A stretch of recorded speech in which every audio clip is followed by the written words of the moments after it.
Let's say there's 10 people in this room and we're all mediocre, but I'm the best of the mediocre people. I now think I'm great. I'm great. We surround ourselves around people that make us feel great. They tell us what we want to hear.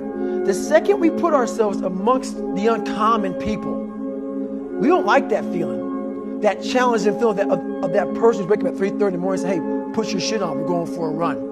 We don't like that challenge. We like that person who says, hey, you know, man, I don't feel good today, man. And they say, oh, it's okay, brother. We'll take a day off, man. We'll get a pizza and shit, watch the game. We like that. We love that feeling. Why? Because you understand, man, we're good, bro. We don't want that motherfuckers like this. Hey, man, no, bro. Get your fucking shit on, man. Stop being a punk.